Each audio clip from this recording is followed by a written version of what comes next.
કચ્છ અને ગુજરાતની રસપ્રદ ઘટનાઓને સમાચાર જાણવા અમારી ચેનલને લાઇક, શેર અને સબસ્ક્રાઇબ કરો. હા, જય શ્રી રામ, જય શ્રી રામ. આવનાર ચૈત્ર સુદ નોમ સમગ્ર દેશમાં એના માટેનો ઉત્સાહ અને ઉમંગ થઈ રહ્યો છે. ત્યારે અંજાર શહેર ઐતિહાસિક શહેર છે. એમાં પણ છેલ્લા 40 વર્ષથી જે રથયાત્રા ભગવાન રામની રથયાત્રા નીકળતી હતી, ત્યારે આ વખતે 41મી રથયાત્રા માટે કંઈક વિશેષ, કંઈક અલગ અને કંઈક અદ્ભુત રીતે એની તૈયારી ચાલી રહી છે. દર વખતે 40થી 45 હોય સ્પોટ બધા, અને આ વખતે 70થી 75 અલગ અલગ જેને કહે છે પ્લોટ, એ ટ્રકમાં હોય, વાહનમાં હોય, ઊંટગાડીમાં હોય, આવા અલગ અલગ 75 જેવા પ્લોટ કરવામાં આવે છે. ને આ વખતે વિશેષ કરીને 19,000 જેવા જેને પુસ્તક અને સ્ટીકરો ઘરે ઘર માટે આમંત્રણ માટે આપવામાં આવે છે. લોકોએ પણ સહર્ષ એને સ્વીકાર કર્યો છે.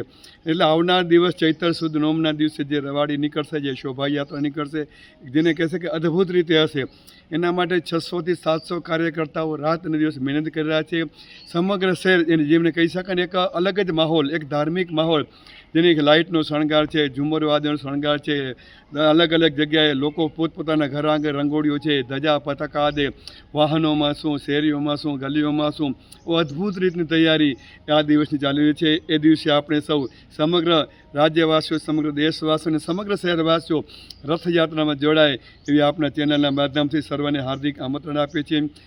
આ જેમ વાત કરી તેમ દર વખતે 40 વર્ષથી રથયાત્રા થતી જ હતી, પણ આ વખતે આ સમયે એક અલગ જ જાતની જેને કહી શકાય, જેમ પહેલાં આપણે વાત કરી, પહેલાં 30થી 35 જે ફ્લોટ યોજાતા હતા, આ વખતે ડબલ કરી નાખ્યા, 70થી 75 જેવા જે ફ્લોટ છે, જેને લોકોમાં કંઈક અલગ ઉત્સાહ છે. કેમ કે ભગવાન રામ મંદિર આદિની પણ સ્થાપના થઈ, એનો એક ભાવ છે, અને એ ભાવ સાથેની આ વખતે સમગ્ર ગુજરાતમાં કદાચ હું તો કહું દ્વિતીય નંબરની તો હતી, પણ કદાચ આ વખતે પ્રથમ નંબરની બની.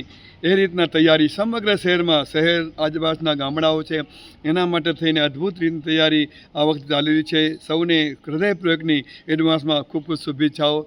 જય શ્રી રામ, રાધે રાધે, ભારત માતા.